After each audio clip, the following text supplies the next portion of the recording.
Welcome back to By the Bookshelf. I'm glad you're able to join me again this evening.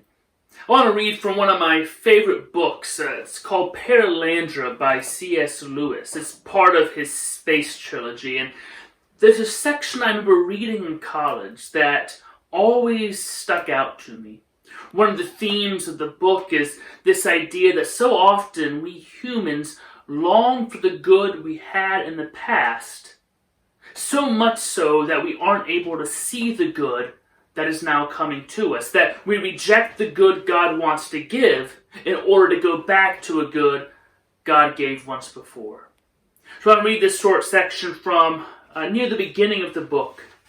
The main character's name is Ransom. He had always disliked the people who encored a favorite air in the opera. That just spoils it, had been his comment. But this now appeared to him as a principle of far wider application and deeper moment. This itch to have things over again, as if life were a film that could be unrolled twice or even made to work backwards. Was it possibly the root of all evil? No, of course, the love of money was called that. But money itself, perhaps one valued it chiefly as a defense against chance, a security for being able to have things over again, a means of arresting the unrolling of the film. I think there's always a desire to look back, to go back to some idealized version of our past, or our past selves, to the legendary glory days of old. We often want to recapture a moment. Perhaps that's why we go back to the same vacation spots over and over again. Try to recapture a meal we had once before. Go to the same restaurant. Try to recreate it at our house. We had something good. We want it again. That's natural. Reminds me of Uncle Rico, though, in the classic film Napoleon Dynamite, who spends hours outside his camper van with an old camcorder set up, just throwing footballs to ghosts, pretending if the coach had just put him in, they would have won state. He just can't get past high school. And so he doesn't. He reminds me of Tom Buchanan, the Great Gatsby's chief representative of old money, and in a book with a lot of unlikable people, is one of the book's least sympathetic characters.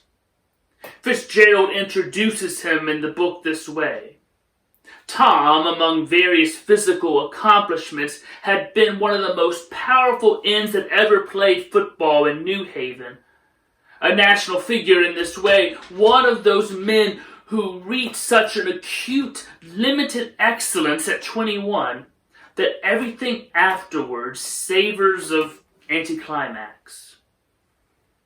Tom is established early on as restless and bored. With his glory days on the Yale football team well behind him, he seems to constantly be searching for and failing to find the excitement of a college football game. He wants to relive that excitement, that fame, that importance. Perhaps Tom, like the title character Great Gatsby, is also trying and failing to repeat the past in his own way. Both Tom Buchanan and Great Gatsby can't enjoy what they have because they're too busy trying to recapture a past that is gone. You see, time is like a circus, always picking up and moving out of town. It marches on and on, never lingering in any one place very long. And yet, we so often let the past dictate our present and future dreams, as if we could reach back, pluck a moment from days long gone, place it ahead of us as our future dream and destination, and go to that place again. The book, The Great Gatsby, ends on that theme with these lines. Gatsby believed in the green light, the orgastic future that year by year recedes before us. It eluded us then, but that's no matter.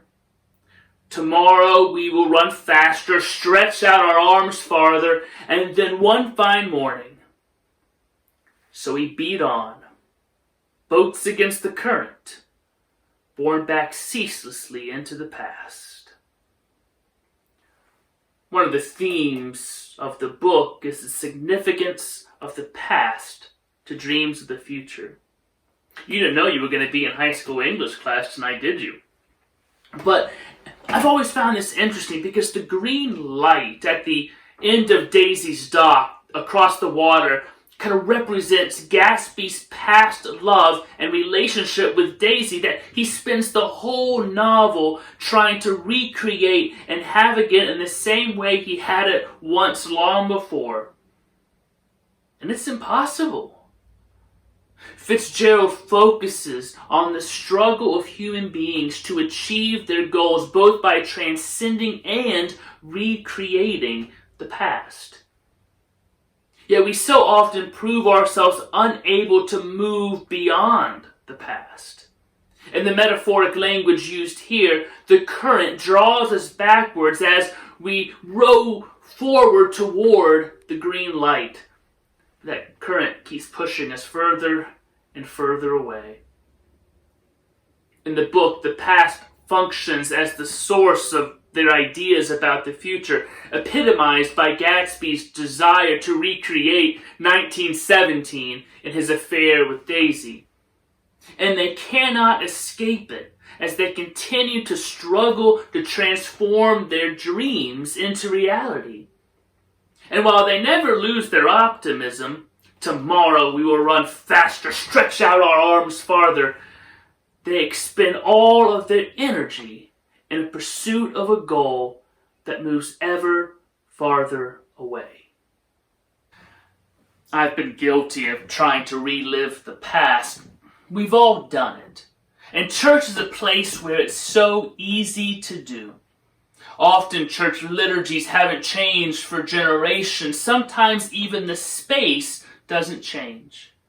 We can falsely think that church is the one place where we can escape the march of time. We can stop it at church and live in its best moments. We can return to the best moments. But it isn't true. You know that. People come and people go. Pastors and musicians come and go. Sanctuaries are remodeled. Hymnals and organs are replaced. Church is as susceptible to the march of time and the changes it brings as anywhere else. If we try to fight the current, we will just end up tired and swept downstream like everything else eventually. We cannot recreate the past, no matter how great it was. We cannot rewind the film. We cannot catch the same wave twice. We cannot reject God's good gifts God wants to give now in favor of something God gave long ago. You know, there are certain events in history that are watershed moments that change everything, through which we may long for an impossible return to how it was before. The plague of the 14th century, which we talked about a couple weeks ago, is one of those examples. Civilization was forever changed. It marked a dramatic political, economic, cultural, and religious shift in our world. Another example is the onset of World War II. Things changed when the war was over. The world didn't just go back to the way it was. Women weren't content to leave the jobs they had taken over. The Jewish people were not content to just resettle throughout Europe and continue to be at the mercy of governments which did not represent them. New technologies could not just be forgotten and put back into Pandora's box. 9/11 is a more recent example.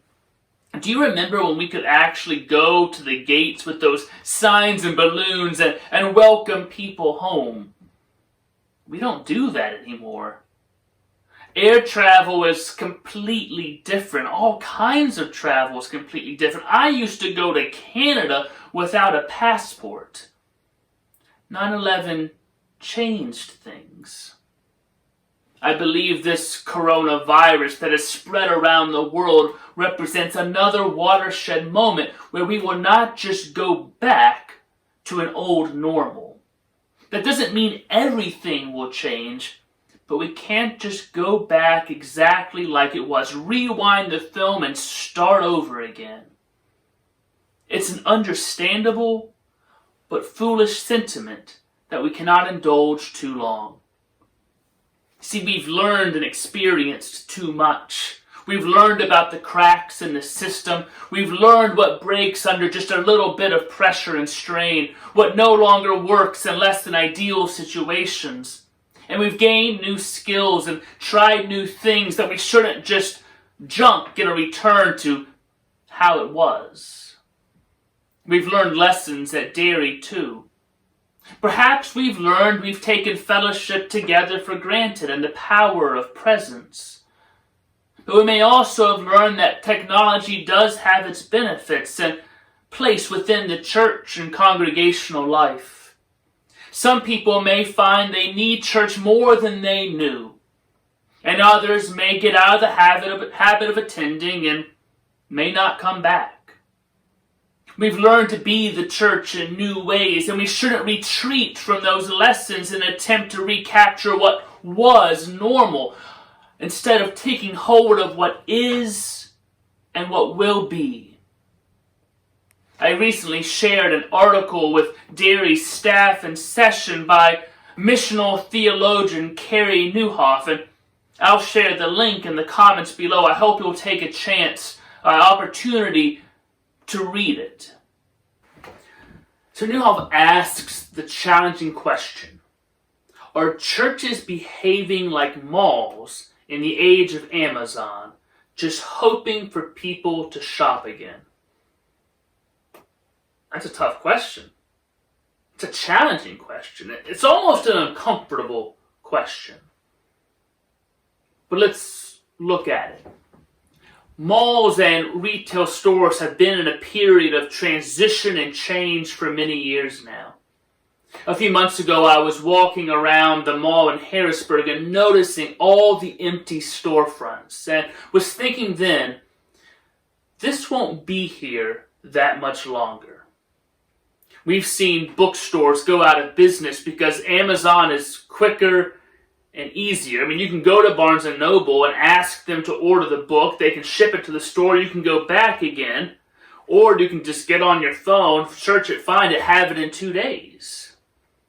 Major department stores are filing for bankruptcy and closing their doors. The retail world has been changing. It's changing even faster now. See, retail's different now. Many businesses thought things would return to normal, that shoppers would come back after the online craze, but they haven't. Not in the same way.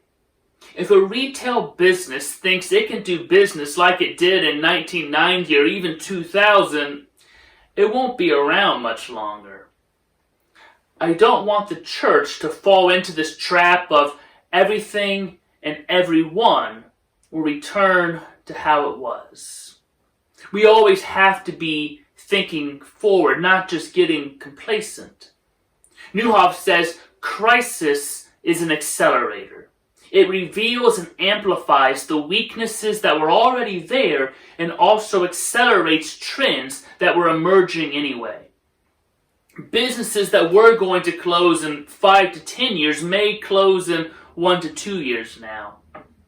I think it may be the same with churches, but on the flip side, churches that were going to grow and expand may also do so at a faster rate.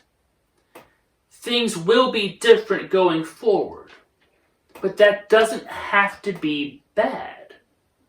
This pandemic is a disruption, not an interruption. An interruption is something that breaks in and leaves and you resume where you left off. If you're doing work and you get a telemarketer phone call, that's an interruption. You have to stop what you're doing, ignore the phone call, answer it, and then hang up, and then you just go back to what you were doing. But a disruption is different. It changes everything, so a new path forward must be charted. Think of Netflix. It disrupted the way we rented videos, and now has disrupted the way we watch TV. After Netflix came about, Blockbuster Video went bye-bye. I mean, no one was binge watching TV shows 10 years ago. Netflix changed the game.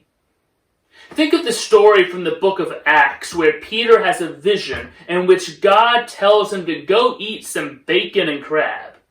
The vision disrupted his way of thinking. He had always been taught that there was clean and unclean. Clean and unclean animals, clean and unclean people. He had boundaries that had been set because his faith, and he had abided by those boundaries all his life.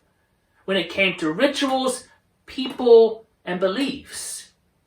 And now this vision disrupted that, and he found himself going to a Gentile's house and eventually preaching to Gentiles and eating delicious lobster and bacon.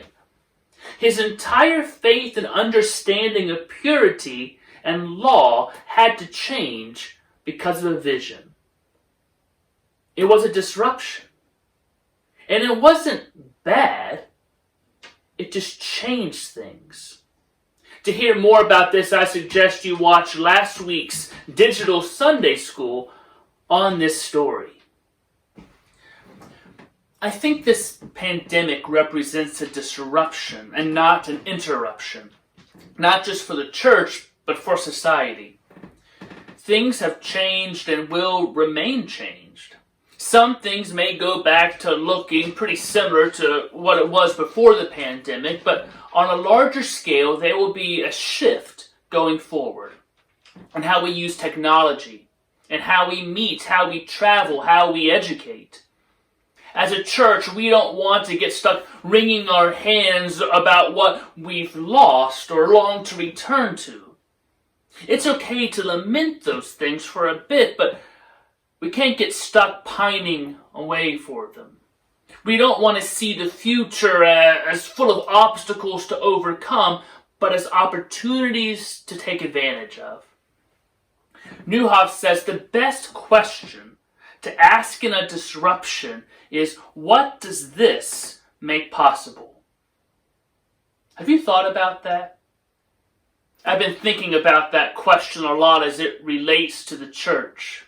Yes, it's made some things impossible, but let's not go there. Let's talk about what it makes possible. We have more people watching live stream from around the country and the world. Some family members of dairy members watch along with them each Sunday from their own homes, and they've expressed that it's the first time they've attended church with their family for years. We are upgrading our live streaming services. We've had some members who have almost exclusively live streamed for years, and this is making their worshiping experience better. Before the pandemic, we averaged about 10% of our worshipers each Sunday online only. Now we're basically at 100%. In the years to come, I don't think we're going to go back to 10%. We may average around 20 to 25% online only, and we shouldn't make those members second-class church citizens. So we are improving our live stream for the 100% now, but also the 20% later. We also can continue to reach new people digitally. Even during this time, new people have found their way to us and kind of entered in through Facebook and through live stream and the website, and they've been joining us each week, connecting with us, even interested in joining.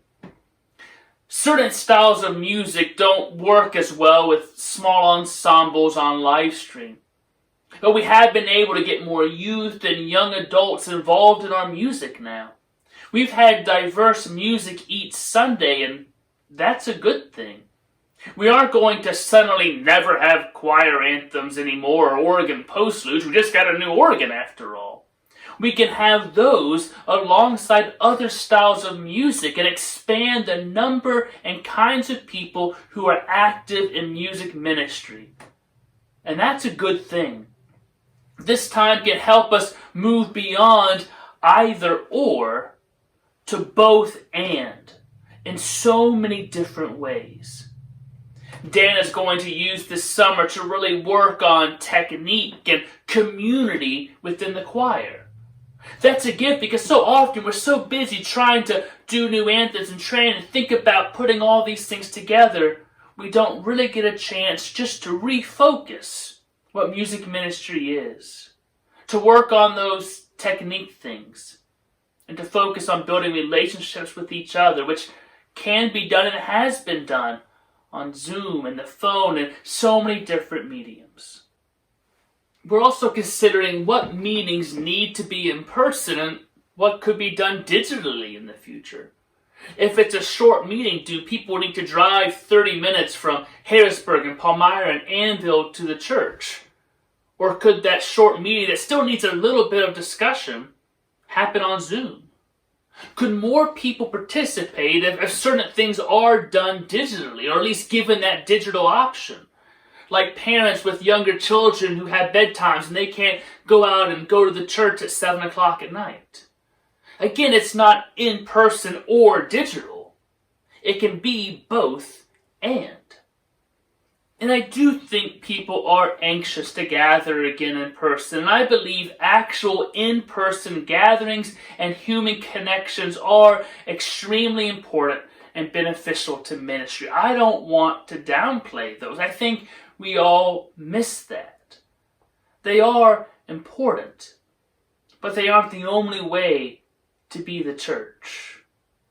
I think that's unfair to our many members who haven't been able to come worship at Derry for many years. To members who tune in by live stream all summer or winter when they are away from Hershey.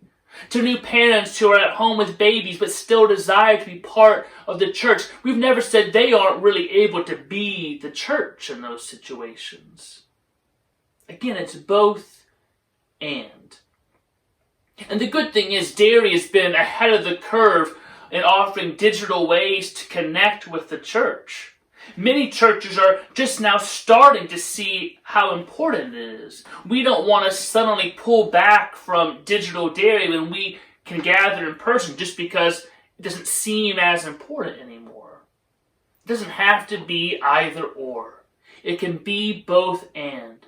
We can have a robust in-person ministry and a strong digital presence. So Neuhoff lists 5 things the church can focus and think about right now to move into the future. Because this isn't just a time to try to keep the ship going straight and hope we can just return. This is still a time to prepare and plan for the future, a year from now, 5 years from now, 10 years from now. And those are things the Long-Range Planning Committee is talking about. So here are 5 things Neuhoff suggests we think about and consider.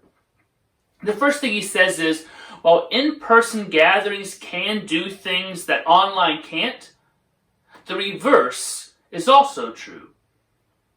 In-person gatherings are important, but digital gatherings can be as well. Some of you have mentioned that you've talked and seen family more in the last 2 months than ever before because of technology. You just didn't really think about doing it. In-person gatherings are great, but they can't connect people 100 or 1,000 miles apart. Technology can do that. People can attend meetings or church even if they are out of town.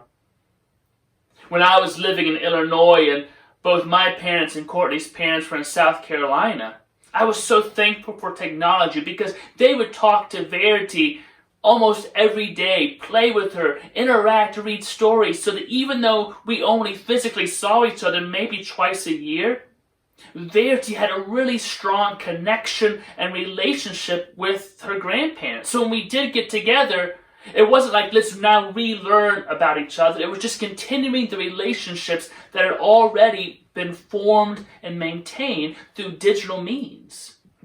Now, some people find it really hard to open up and talk during an online meeting. It's just strange for them. They're not used to it. I get that. But the opposite is also true.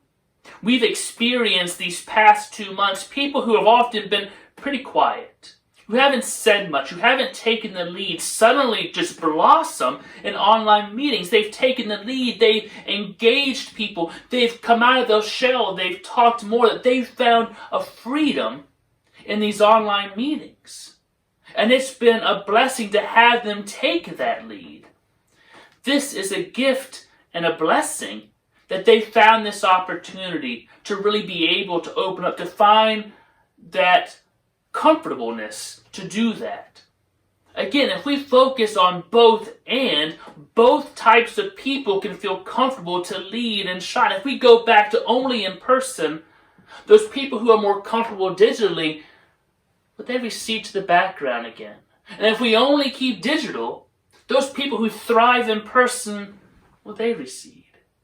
In the future, we can have both and this time is helping us learn how to do that and letting us know we need to do that. This summer, Ryan Yink, someone who grew up in the church and has moved away, will be doing some digital music for us. We wouldn't have even thought of this before. While live music is wonderful, this gives us a chance for others to share their gifts that wouldn't have been able to otherwise, and to share those gifts in new and exciting ways. Folks who couldn't come to a Sunday school at 9 o'clock in the morning are watching and participating in digital Sunday school offerings at home. In some cases, we've had more interaction with certain educational offerings now than we had before on Sunday mornings. And new people are joining certain groups and classes that never considered it before. Again, that's a blessing. These are just a few of the gifts that digital technology has given us. Again, we don't have to exchange the in-person gifts for these. It isn't a choice. Moving forward, we can have both. I don't know when in-person gatherings can happen again. It may be to some extent this summer, this fall. I'm not sure. They may come back. They may go away again. I'm not talking about short-term. I'm talking about long-term future of the church. Let's not just return these gifts we've learned in this time because when things come back to normal, because we don't actually have to. The second thing Newhoff asks us to think about is this idea that everyone you want to reach is online. Now, I wish he weren't so absolute here, because everyone is not online. You never want to have these absolutes. But what I think he's trying to get across is that most people, especially most people looking for a church or needing a church, are online. Now, there are always exceptions. You don't just suddenly forget about everything. But many people who are not online at this point are maybe in the older generation who have already connected to a church. The majority of folks considering church for the first time are looking online first. Gone are the days as the church is primarily advertising in the yellow pages or the newspaper. People look at a church's website before visiting now. Another reason why we are working on upgrading and improving our website. Many of our visitors try a live stream service before they ever step through the door. Sometimes people find us because one of you shares something on Facebook. The more content we have online, the easier it is for people to find us and learn more about us. Doesn't mean we never want to talk in person, never advertise in the paper, but the vast majority of people who are connecting to the world do so both digitally and in person. Now, that doesn't mean we completely forget about the in-person again. It doesn't mean we never send out a regular letter, but we have to strongly acknowledge that the majority of people are finding ways to connect and learn about things digitally. The third thing he says is, You've already made progress you don't want to erase. Now, during this pandemic, some companies will decline. Others will grow. J.Crew, it's declining. DoorDash, it's growing. The same will be true for churches. I'm thankful we were already so far ahead of the curve in digital technology. Thank you, Sue George. But we have made even more progress in 2 months. We found ways to insert video into live stream, add text for liturgy and hymns, and even have session meetings online. Some of you have learned to Zoom for the first time and use it to chat with family members all across the country. I hope you don't stop doing that when the pandemic is over. Why do you need to? You still will be far away from those family members. Keep connecting by FaceTime and Zoom. Don't erase the progress you've made. And we don't want the church to either. We've had to get more creative. Crisis is often a catalyst for creativity. We don't want to just forget all that we've learned and done. We've learned some things that really work. And if they work, we can try to keep doing them in some capacity in the future. I like Loretta's cooking demos. Is there any reason we should just stop doing those when the pandemic is over? Now, Loretta may have something to say about that. I haven't mentioned it to her yet. But I think they've been fun, and I think you've enjoyed them. They've gotten a lot of interaction on Facebook. Now, we don't have to do it every week. But is it something we should consider doing in the future around special times when we have a fun idea, a special Christmas or Easter video? Of course. Let's commit to trying to grow through this and with this, not just weather it and try to return to what we were. We can grow as a church in our vision and mission during this time. It's not an interruption that we just wait out. It's a disruption, which is an opportunity to change and to grow and to adapt. Next, Newhoff says, you haven't truly innovated yet. It can seem like we've innovated, but we've really just been trying to figure things out. And I think the staff and you have all done a great job, but we've been reacting. We haven't had time to do much else, but we will. This isn't ultimately a short-term thing. As we actually have time to sit, to think, to pray, to create, and imagine, through this, we'll really begin to innovate. I have no idea what we'll come up with, but I'm guessing with the staff and members we have, we're in for some amazing innovation at Derry, and I, for one, can't see what happens this year. I'm not looking at this coming summer or even a year as a drop-off, as a downer, as a lost summer, lost time. I see it as a time to innovate and create and improve and do brand new things we have never even had the opportunity or chance to consider. I hope you're excited because some really exciting things are going to be happening at Derry this year. Of that, I am sure. Number 5, he says, it's just not as binary as you think. Too often we want to think in binaries, and that's almost always the wrong approach. Some businesses figured that out when they were presented with the digital or physical binary. Some chose one or the other, and many of them aren't around anymore, or may not be around much longer. Think about Lowe's. There are times you need to go to the store for expert advice or to look around and choose something, try some things out. But there are other times you know exactly what you need and you order online. You don't want to drive the 20 minutes to Lowe's. Both and. Even Amazon is creating more physical spaces to go with their digital space because they know the binary choice isn't the right one. So we don't have to choose between digital and physical church in the future. We can and should be both as we have been, but to an even greater degree. So I don't know what the future will look like, but it won't look like 2019. Even without the pandemic, 2021 wouldn't have looked like 2019. just the change curve has been accelerated. Let's not waste our energy fighting against the current to return. Let's use our energy and resources to move into a bright new future. Let's take the best of what was with the best of what's yet to come and create a synergy that can serve all of our members while also reaching out to new people as well. Derry is in a great position to grow and continue to impact our community and world. So let's not stop because of an interruption. Let's adapt and press forward because of a disruption and transform into an even better version of ourselves. We aren't there yet, but we'll keep striving and pushing ahead. The church reformed is always reforming.